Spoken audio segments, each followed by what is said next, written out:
बंदितु संसिते धूमचरणोंगलिंपते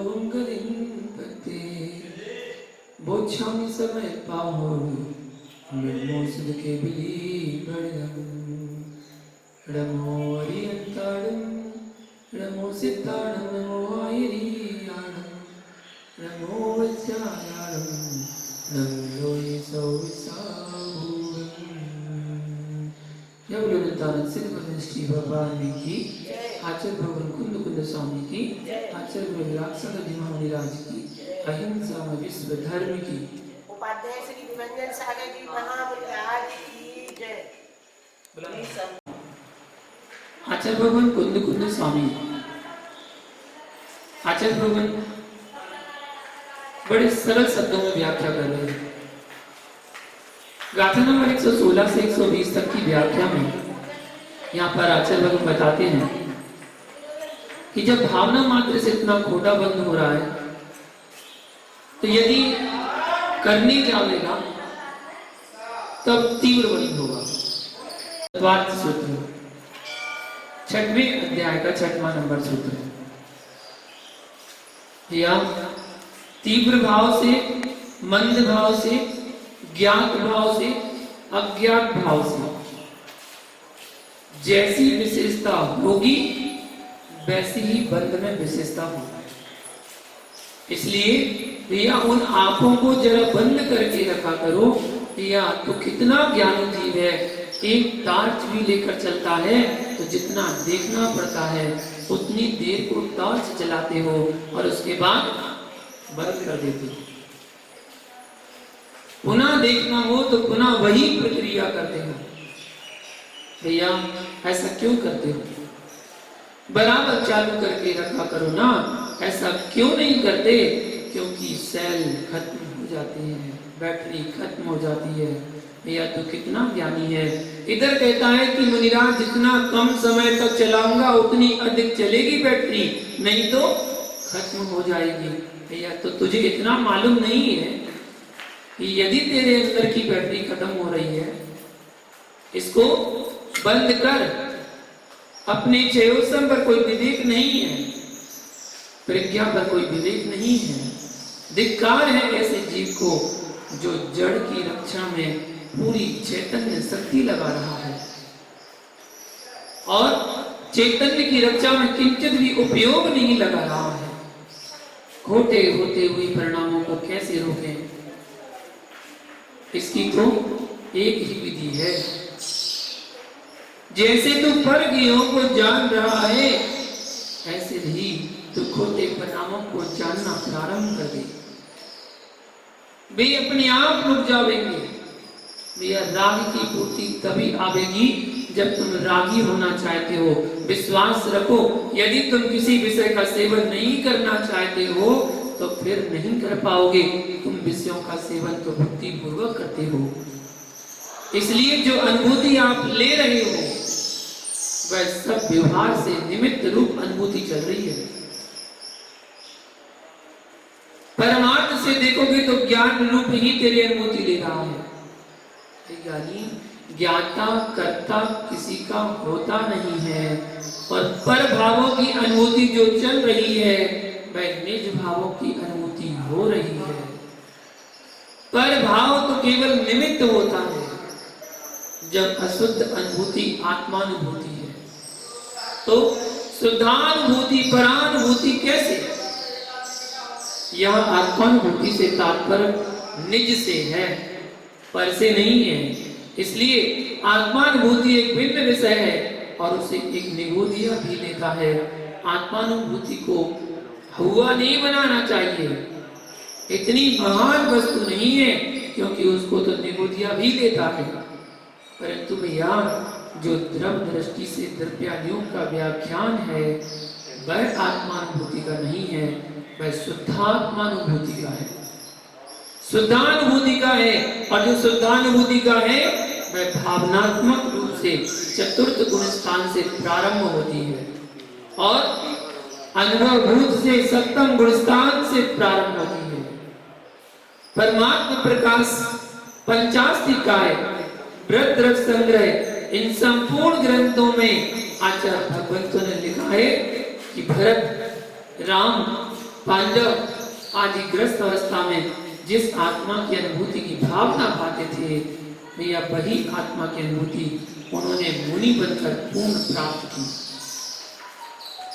भावना भावना, और भावना कब तक होती है? जब तक भाव ना हो। शब्दों पर ध्यान दीजिए। अभी वस्तु तेरे पास नहीं है, भावना तभी तक भाई जाती है जब तक भाव ना हो। शब्दों पर ध्यान दीजिए। अभी वस्तु तेरे पास नहीं है। भाव अर्थात पदार्थ, भाव अर्थात परिणाम।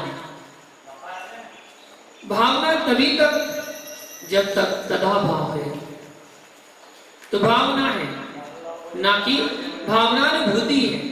भैया अब तो आप ज्ञानी हो चुके हो, अच्छा मैं जो शब्द बोल रहा हूं मेरे शब्दों को मत सुनिए, आप अपना ज्ञान बनाइए, अपना क्षयोपशम लगाइए।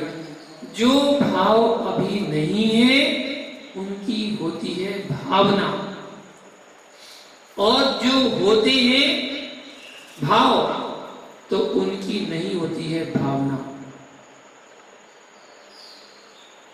उसकी होती है भावनानुभूति। जब 16 काल भावनाओं को जी पाता है तब तीर्थंकर नहीं होता है। तीर्थंकर प्रकृति की 16 भावनाएं हैं। जब तीर्थंकर हो जाता है तो भावना नहीं पाता है, तीर्थंकर पद की अनुभूति लेता है। अब क्या करूं, लोगों को समझ में नहीं आता है। जब तीर्थंकर हो जाता है तब भावना तो पहले से, भावना पहले भाई जाती है। जब तीर्थंकर हो जाता है तब तो भावनाओं की अनुभूति होती है। लोगों को समझ में नहीं आता, तो इसमें मेरा दोष नहीं है, आपका भी दोष नहीं है, क्योंकि क्षयोपशम ही कम नहीं कर रहा है। तो क्या करोगे? बराबर है ना। स्वाध्याय किया, सबको कई बार पढ़ा, और अकेले में नहीं किया, गद्दी पर बैठकर किया, और जैसे समय सार की वाचना चल रही है ऐसे ही उसका अध्ययन किया है।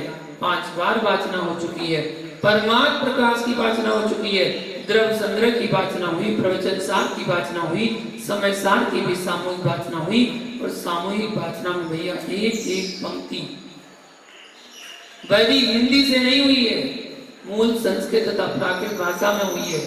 तब ज्ञात रहता है कि आचार्य भगवान किस ग्रंथ में क्या कह रहे हैं।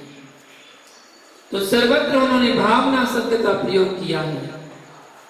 वो ज्ञानी शुद्धात्मा की भावना पाता है। कौन? अग्रसम दृष्टि जीव। और तारतम्य से उसका जो भाव है अबुद्धि पूर्वक है, उसके अंतरंग में जो विशुद्ध परिणाम है वह है आत्मानुभूति, शुद्ध ज्ञानानुभूति। और आत्मा जो है उसको निज आत्मा को छोड़कर कोई पर की अनुभूति नहीं होती है। दृष्टि का विषय बना तो इसमें कोई शंका नहीं है, इसको तो मानना ही चाहिए। नहीं मानो तो सम्यक दृष्टि कैसे? दृष्टि का विषय बनाता है किसको? वस्तु को। परंतु वस्तु जो है वह दृष्टि का विषय नहीं होता है, वस्तु का भोग होता है। बराबर है ना। दृष्टि का विषय तो बनाता ही है, और दृष्टि का विषय नहीं बनाएगा तो सम्यक दृष्टि कैसा है? अशुद्ध है, परंतु दृष्टि शुद्ध पर है, परंतु अशुद्ध नहीं है, इसलिए शुद्ध दृष्टि है, और इसलिए भावना है। कितना स्पष्ट विषय है। अब ये जीवों के निज का क्षयोपशम का दोष है, इसमें किसी का दोष मत देना। देखो, पर को दोष देना भी गलत है। अपने को तो कड़ कड़ स्वतंत्रता की बात करना है, इसलिए यहाँ पर किसी को पक्ष में मत लाना, क्योंकि अपनी दूसरी दृष्टि कुछ और है।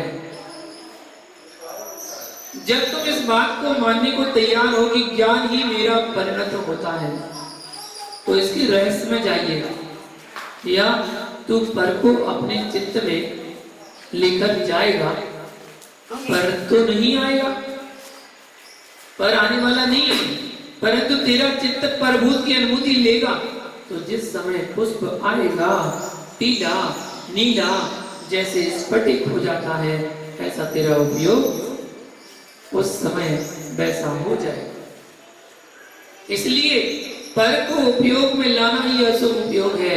यदि अशुभ भाव से लाया है तो ये ध्यान रखना, जैसे कि चालक वाहन चलाता है तो उसको मालूम रहता है कि किस समय कहाँ क्या करना है। ऐसे ही भैया ज्ञानी वक्ता को प्रतिक्षण संभल कर रहना है कि कहाँ क्या बोला जा रहा है।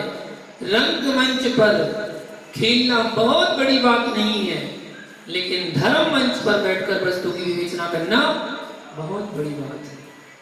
भैया आपको ये बंधा हुआ विषय होता है, कोई यहाँ वहां के चुटकुले नहीं होते, यह सिद्धांत का बंधा विषय है। अतः इसमें आप खुलकर नहीं बोल सकते हो। हाँ, खुल के बोल सकते हो, ज्ञाता होना चाहिए। खुलकर तो बोलना, लेकिन खुल के नहीं बोलना। समझो मैं क्या कह रहा हूं। जिनागम में बंद कर बोलना, परंतु किसी पंथों में बंद कर नहीं बोलना।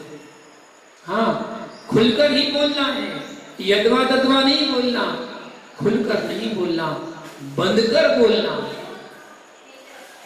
परंतु ज्ञानी जिनवाणी को छिपाना नहीं है, खुलकर बोलना है। किस ग्रंथ में कहा कौन से आचार्य ने क्या लिखा है, शब्दानाम अनेका था। मैं ये शब्द इसलिए बोलता रहता हूं कि यदा कदा जिससे लोगों के जगह की अध्ययन करना चाहिए।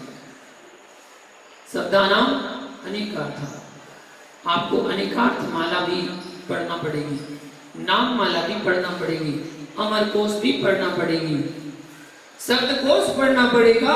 हमारे आचार्य विद्वानों ने बहुत कुछ लिखा। जैन कवि धनंजय ने नाम माला ग्रंथ लिखा। आनंद तभी घना आता है जब तपा ना हो। भैया भोजन तभी अच्छा लगता है जब अग्नि से तपकर निकले। इसलिए जब ये मुमुक्षु मधुर मधुर 3-4 बजे मीठी मीठी नींद लेते हैं, तब ज्ञानी लोग जागकर अध्ययन करते हैं। ज्ञानी विद्यार्थी को सुख कहा और सुखार्थी को विद्या कहा। विद्यार्थी को सुख कहा और सुखार्थी को विद्या कहा। जो सुखमय जीवन जीना चाहता है वह ज्ञानी नहीं बन सकता, और ज्ञानी बनना है तो सुख नहीं देखना पड़ता, प्रमाद छोड़ना पड़ता है। विद्या एक तपस्या है, एक साधना है। विद्यार्थी जीवन एक तपस्वी जीवन है। यथार्थ मानिए, वह विषय अलग है कि आज के विद्यार्थी विकृत हुए, आज के विद्यार्थी विकृत हो जाएं। वास्तव में विद्यार्थी जीवन तपस्या का जीवन है। जो विद्यार्थी जीवन में तपस्या कर लेता है वह जीवन भर आनंदमय रहता है, जीवन भर मुस्कुराएगा। पहले बच्चों को गुरुकुल भेजा जाता था, बचपन में ही भेज दिया जाता था, और वहां विद्या अध्ययन कराई जाती थी, तपस्या कराई जाती थी, हर प्रकार की तपस्या। बच्चा योग्य बनकर आता था। उत्तीर्ण होना एक कोई तपस्या नहीं, विद्यार्थी होना तपस्या है। और विद्यार्थी होगा तो उत्तीर्ण तो नियम से होगा। यदि उत्तीर्ण होने के लिए परीक्षा देगा, वह पेपरों में उत्तीर्ण हो सकता है, लेकिन बुद्धि में उत्तीर्ण नहीं होगा। इसलिए भैया कुछ विद्यार्थी उत्तीर्ण होने के लिए पढ़ते हैं, परंतु वे ज्ञानी होने के लिए नहीं पढ़ते, और जो ज्ञानी होने के लिए पढ़ते हैं वे उत्तीर्ण तो हो ही जाते हैं, और समाज में, देश में, राष्ट्र में सिर हमेशा उनका ऊंचा रहता है। इसलिए ज्ञानी होने के लिए पढ़ना चाहिए। यदि गुरु डांटेंगे इसलिए याद कर लो, तो वह जो याद करेगा वह केवल यहाँ सुनाएगा, बाद में तो वह भूल जाता है।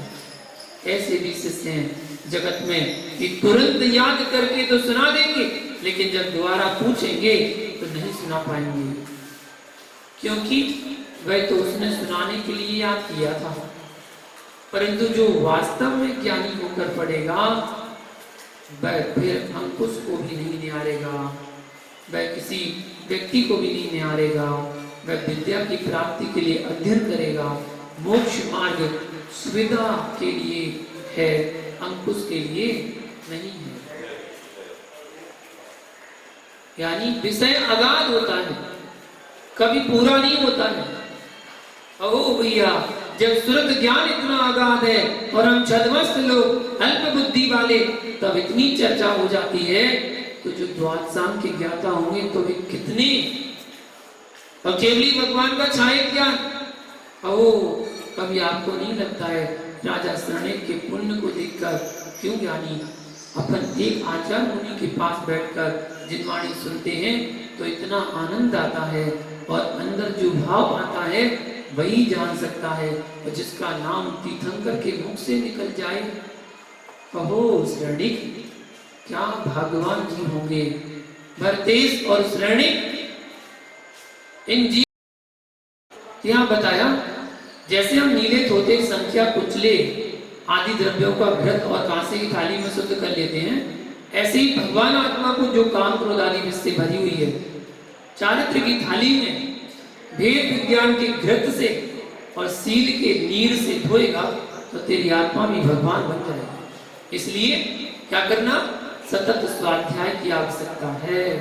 इसलिए बार बार समझना, आमनाएं पंथ के राग में भगवान आत्मा का अकल्याण नहीं करना, क्योंकि आमनाएं पंथ का संबंध वर्तमान की पर्यायक है, ये भूल भविष्य की नहीं, पर यानी परिणति जिसकी है उस परिणामी के प्रति कोई संबंध नहीं है, उदास होना पड़ता है। अरे यह सब व्यर्थ है। यह उदास शब्द कब आएगा, जब तत्व का निर्णय हो जाएगा। इसलिए आचार्य कुंद कुंद स्वामी, अमृतचंद्र स्वामी, जयसेन स्वामी यह सांख मत बार बार क्यों बोल रहे हैं, क्योंकि यह सबसे गहरा मत है और लोगों के भीतर भरा है। जरा भी कोई कष्ट आएगा तो बोलता हे भगवान मुझसे रूठ गए क्या, थोड़ा सा कष्ट आया और बोलता हे भगवान मुझसे रूठ गए क्या। ये सब लोगों के मन में कूट कूट भरे हुए हैं और लोग इसको निकालना नहीं चाहते हैं, और निकलने की बात करो तो लोग कहते हैं मेरी भक्ति कहाँ चली जाएगी। अरे समझा करो, समंतभद्र स्वामी जैसी भक्ति करो जो लड्डू खाते फिर भी नमस्कार नहीं करते, और कहते हैं सत्यमेवासि निर्दोषो युक्ति शास्त्राविरोधी वा अविरोधो इष्टम ते प्रसिद्धि ना बाध्यते। आप मीमांसा में कहते हैं मेरे निर्दोष परमात्मा अरहंत देव हैं जो कि युक्ति और आगम से अविरोध है, उनकी वंदना मैं करता हूँ, बंधेगी क्या वंदना करना। इसलिए भैया मेरे शब्दों पर क्या राग करना, मेरे कहने से नहीं मानना, वस्तु स्वरूप ऐसा है उस पर निर्णय करना। इस विषय करेंगे आज है। जय गुरु पार्श्वनाथ भगवान।